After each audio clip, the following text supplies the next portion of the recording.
Okay, and we're live. Hello, Jennifer. Hi, Debbie. How are you? I'm very good indeed. Thank you. Yes, and how are you? I'm doing well. Happy Asteroid Day. And happy Asteroid to you too. Thank you very much. Well, thank you for taking the time to interview with us. It's my pleasure. Thank you. Thank you for inviting me. Oh, yeah, of course. So you're an Asteroid Day expert panel member. Can you tell us about the kind of work that you do for Asteroid Day? Yes, absolutely. And very much my field of expertise is in emergency planning, civil protection. So very much the tweets that I've been doing have been very much centered around the civil protection required. Should in the unlikely event that mitigation methods for deflection are not entirely successful, where an asteroid to be discovered. So, very much there really needs to be, from my perspective, much more of a link up between the disaster management communities and the scientific communities in order to respond more effectively were an asteroid to be found to be on a collision course with the Earth. So yes, so that's my field, that's my area of expertise, and that's the types of things that I've been tweeting about today. Nice. Well, I actually took your Asteroid Day quiz, which touched on a lot of the what ifs on natural disasters and man-made disasters. And as a 20-year-old college student, I don't actually even think of those things. I've lived in California all my life, and I don't even think of the what ifs if like an asteroid, if like an earthquake happened. Why do you think these things are important, and why do you think it's important to have a plan? I mean, essentially, what you want people to be able to do, particularly in the events where, similar to Chelyabinsk, where there is no warning. So the sort of the gold standard for me, or the sort of the level for me would be very much that people can respond automatically, so that they see a flash of something across the sky, and they know instinctively, whatever you do, don't go anywhere near the window.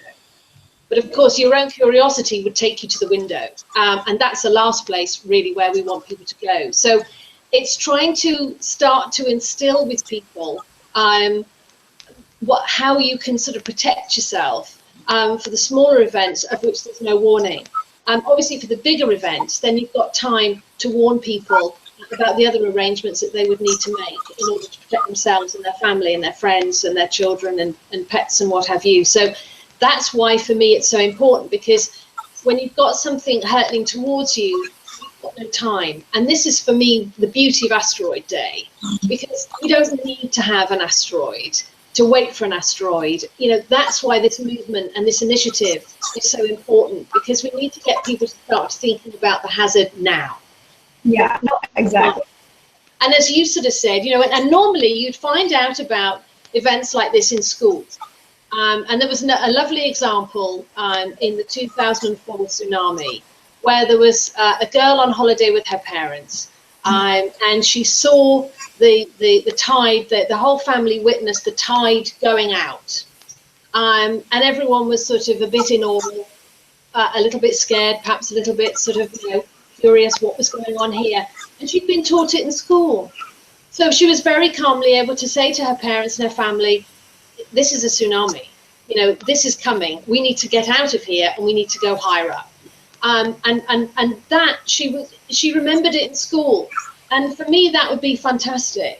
In terms of, a Chelyabinsk type event, if that happened anywhere else, that people see a flash across the sky, they know they need to get themselves away from any sort of building or any masonry or any glass, to get to a place of safety.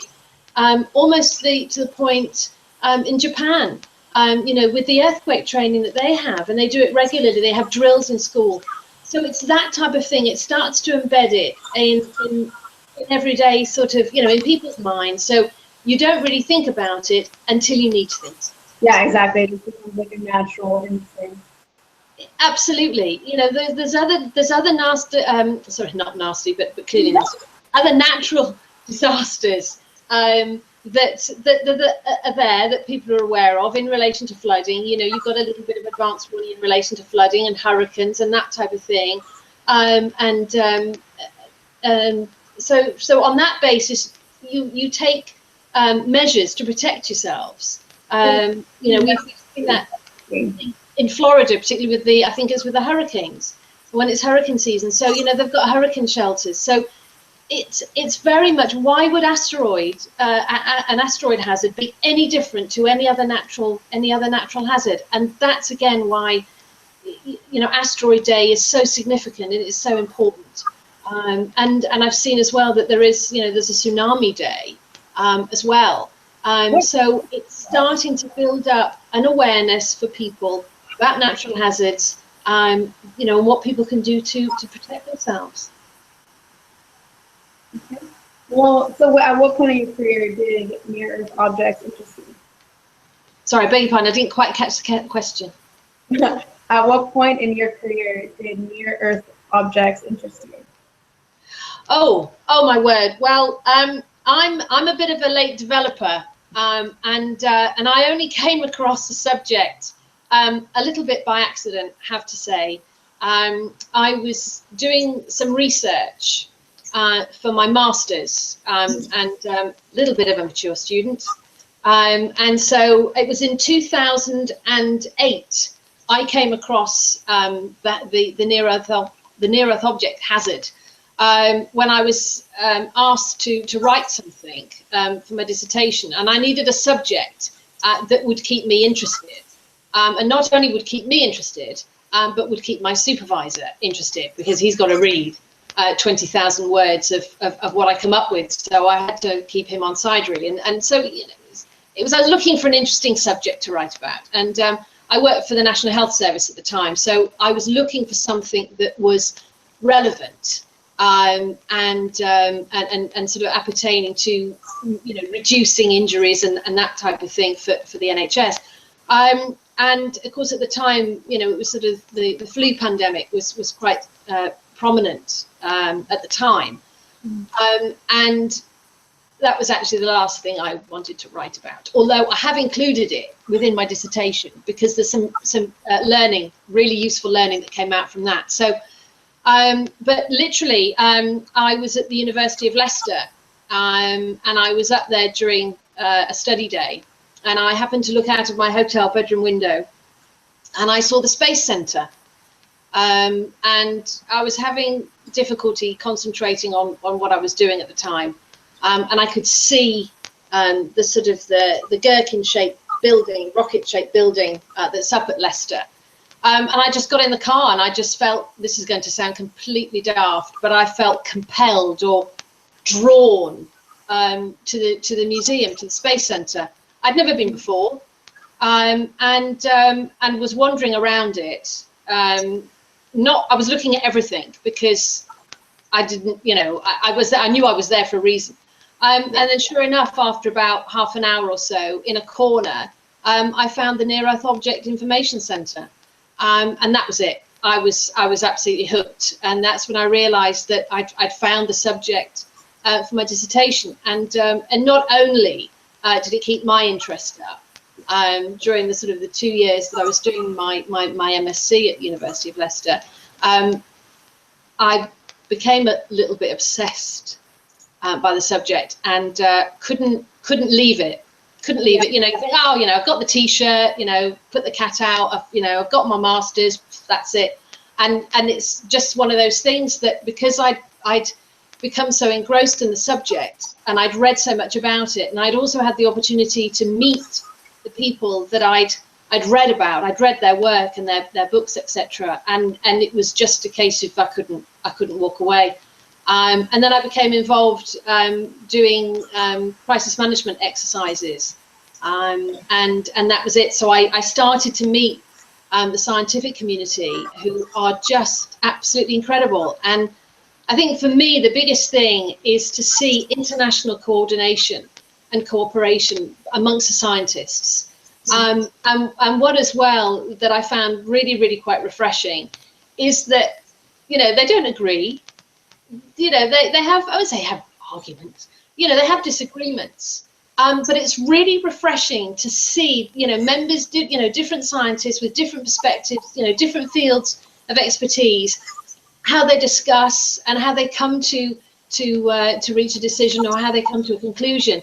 and it's all very civilized. It's all extremely polite, and it absolutely amazed me because it was just so refreshing. And I thought, yeah, we can learn a lot, I think, from the scientific community. And of course, you know, this isn't anything new for the scientific community. They've known about this since, you know, 1898.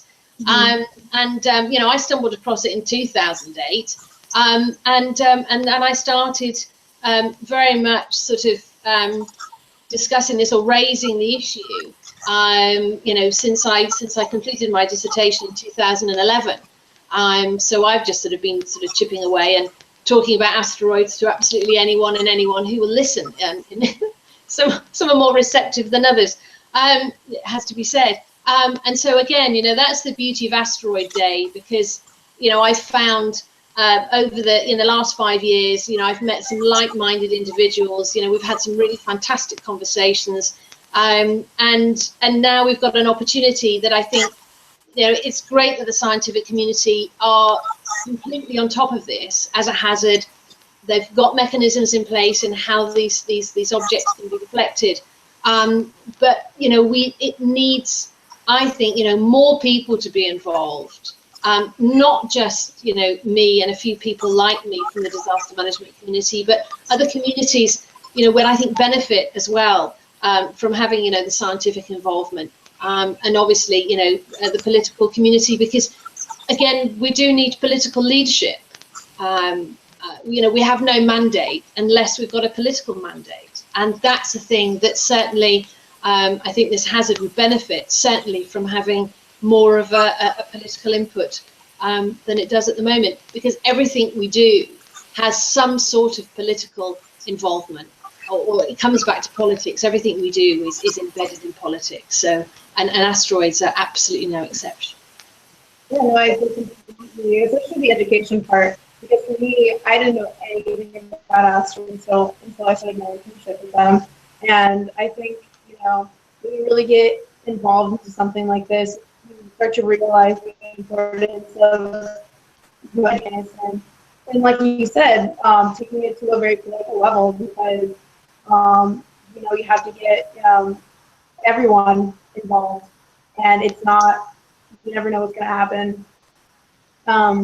But so you said you got your MSc in the UK, and you've done disaster management exercises in places like Arizona and Italy. So you seem like you're very well traveled, and, you know, as someone who loves to travel and science lover, you say that your job like allows you to travel a lot? Well, yes, it does. I mean, I'm an independent consultant, so, you know, I pretty much go anywhere. And somebody asked me at one of the conferences who I work for, and I kind of glibly, rather tongue-in-cheekily, said anyone who wants to pay me. So I like I like having that freedom that being an independent consultant provides me with, because, you know, I'm not, if I work for a big sort of organization again, you know, I'd be forever sort of saying, you know, oh, please, can I go and do this, you know, and I've got this, can I go and do that? And you've only got so much free time, you've only got so much annual leave that you can tap into. Although, you know, I was very lucky. There was an NHS organisation that I worked for in Reading, and I'd previously been on secondment to the Cabinet Office, the Emergency Planning College up in Yorkshire, just after 2001.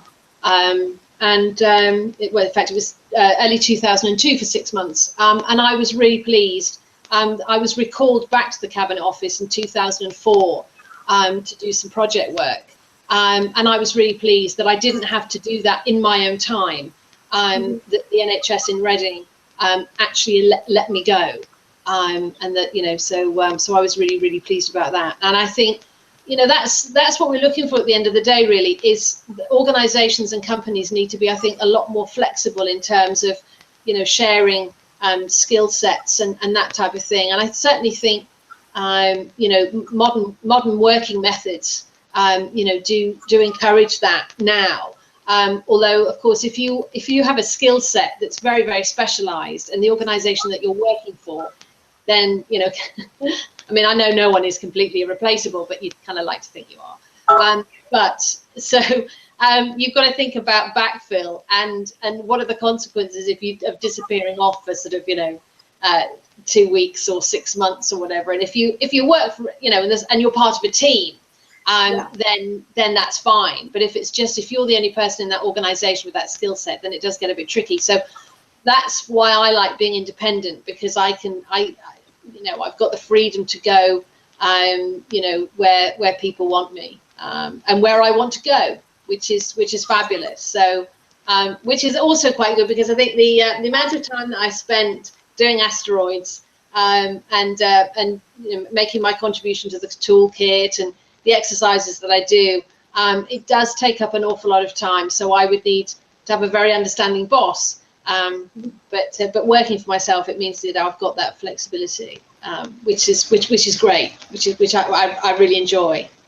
Yeah, see, I want that. I want to be independent and be my own boss. and you will. I mean, I must admit, I also wanted to be my own boss. I didn't particularly want to work for an organisation, and I'd had the good fortune to spend 15 years working for British Airways, and 5 of my last 15 in emergency planning. So I was very grateful for that, and then being able to join the NHS, being able to do emergency planning for the NHS. So it gave me the opportunity to work for public and private sector organisations, which it means you've got experience of working for both. So you have a better understanding, and I think to be an independent consultant, then you're familiar with both sets of organisations, and so that would be, you know, the only advice that I could really give you is see if you can work in both sectors, and you know, both equally rewarding in their own way, but it just give you that sort of double perspective, really, so that you have an understanding of really how both sectors work. Which I think is really important. Well, thank you for allowing us to highlight you and your work, and, you know, your support in this global movement. It was awesome talking to you. I've read so much about you throughout like the past 6 months that it's refreshing that I get to actually get to talk to you. Oh, fantastic! Well, thank you. Thanks very much. That's very kind. All right. Well, happy Asteroid Day. Thank you, and enjoy the rest. And yes, happy Asteroid Day to you too. Okay, bye, Debbie. Bye, Jennifer. Bye. Take care. You too.